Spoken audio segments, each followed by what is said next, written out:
अस्सलाम वालेकुम, कैसे हैं आप? उम्मीद करती हूँ आप सब ठीक होंगे। तो आज का जो हमारा टॉपिक है वो है right a C program to swap two numbers using the third variable.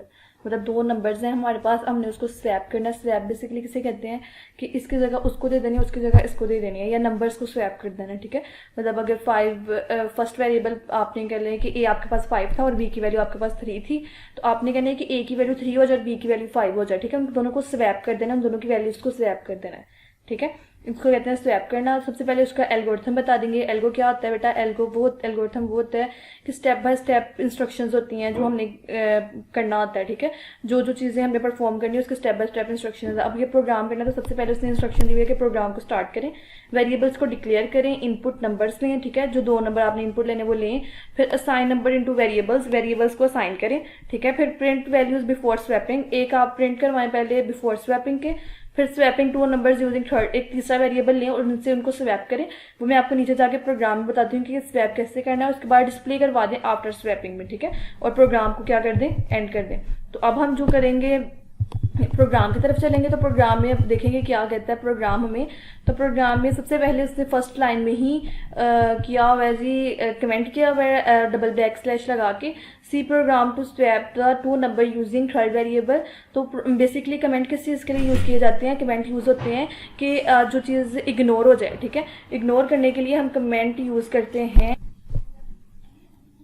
तो सबसे पहले हमने करना है हैश इंक्लूड। ठीक है, हैश और इंक्लूड को हम प्री प्रोसेसर डायरेक्टिव कहते हैं। ये जो एंगल ब्रैकेट के अंदर stdio.h लिखा हुआ है, इसको हम हेडर फाइल कहते हैं। std बेसिकली स्टैंडर्ड होता है और io इनपुट और आउटपुट होता है। ठीक है, .h हेडर फाइल को रिप्रेजेंट करता है कि ये हेडर फाइल है। इंट मेन, यहाँ से हमारा मेन फंक्शन स्टार्ट होता है। ठीक है, ये कर्ली ब्रेसेस जो यहाँ से स्टार्ट हो रही हैं और यहाँ पे एंड हो रही हैं, इन कर्ली ब्रेसेस को बेसिकली हम डेलीमीटर कहते हैं। ठीक है, तो इनको हम बेसिकली डेलीमीटर कहते हैं। फिर उसके बाद उन्होंने यहाँ पे डिक्लेयर करवाया है इंटीजर, मतलब डाटा टाइप उन्होंने बताया कि ये इंटीजर है। वेरिएबल्स को डिक्लेयर करवाया, एक v1 है, एक v2 है और एक टेम्प है। ठीक है, अब यहाँ पे वेरिएबल्स का आप अपनी मर्जी से जो भी नाम रख लें। ठीक है, प्रिंट v1 वेरिएबल 1 को आई थिंक कहा है, v2 वेरिएबल 2 को, और टीएमपी को टेम्परेचर आई थिंक, या टेम्प, जो भी आपने समझना है वो कह लें। फिर उसके बाद प्रिंट एफ में उसने लिखा है कि एंटर टू नंबर्स, दो नंबर्स एंटर कर दें। ठीक है, फिर स्कैन एफ में उसने लिखा है स्कैन एफ में अब दो नंबर एंटर करने, इस वजह से उसने मॉडुलस डी और मॉडुलस डी किसको स्पेसिफाई कर रहा है? इंटीजर डाटा टाइप को स्पेसिफाई कर रहा है, इस वजह से ये मॉडुलस डी आ रहा है। ठीक है, ये मॉडुलस डी v1 के लिए, ये दूसरा वाला मॉडुलस डी v2 के लिए, और ये v1 के साथ ये जो एंड लगा हुआ ना, और ये v2 के साथ भी, इसको एम्परसेंड कहते हैं। बेसिकली ये स्कैन एफ का एक सिंटैक्स है, उसमें बताते हैं कि ये वाली चीज़ इसके साथ अगर ना लगाया जाए तो सिंटैक्स एरर आ जाता है। ठीक है, तो ये सिंटैक्स है, तो इसके साथ वेरिएबल के साथ हमेशा ये वाली चीज़ लगनी होती है। फिर स्कैन एफ के बाद प्रिंट एफ हमने करना है। प्रिंट एफ में हमें लिखना है बिफोर स्वैपिंग, स्वैप से पहले आपने बैक स्लैश एन लगा देना। बैक स्लैश एन का मतलब है कि न्यू लाइंस, और फर्स्ट वेरिएबल मतलब जो भी आपका फर्स्ट वेरिएबल होगा उसकी वैल्यू लिख देनी है। फिर मॉडुलस डी और बैक स्लैश एन की लगा के सेकंड वेरिएबल। ठीक है, फिर मॉडुलस डी और फिर ये लगा दे के न्यू लाइन में v1, ये वाला जो मॉडुलस डी आपका है ये वाला यूज हुआ है इस v1 के लिए, और ये दूसरा वाला ये v2 के लिए। ठीक है, अच्छा, बिफोर स्वैपिंग v1 भी आउटपुट में शो हो जाएगा और v2 भी।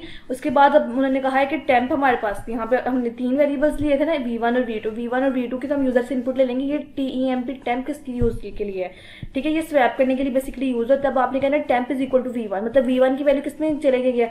टेम्प में, मतलब जो भी v1 की वैल्यू थी वो टेम्प में चली गई है। अब v1 is equal to v2 की वैल्यू किसमें किसको असाइन हो गई है? v1 को, v2 की वैल्यू v1 को और v1 के टेम्प को। अब v2 is equal to temp की वैल्यू किसको असाइन होगी? v2 की, मतलब टेम्प की बेसिकली वैल्यू किसकी आई थी? v1 की, v2 को v1 की वैल्यू हो गई, v1 को v2 की वैल्यू, ये स्वैप हो गया। ठीक है, प्रिंट एफ में उसने लिख दिया आफ्टर स्वैपिंग फर्स्ट नंबर, फिर सेकंड यहाँ पे, और रिटर्न 0 करवा दिया। अब इसकी जब अगर हम आउटपुट देखें तो आउटपुट में यहाँ पे ये आउटपुट शो करवा रहा है एंटर नंबर 2, उसने एक 10 और 20 एंटर कर दिया। बिफोर स्वैपिंग फर्स्ट वेरिएबल 10 था और सेकंड वेरिएबल क्या था? 20 था। अब आफ्टर स्वैपिंग फर्स्ट वेरिएबल 20 हो गया और सेकंड वेरिएबल 10 हो गया। यही चीज हमने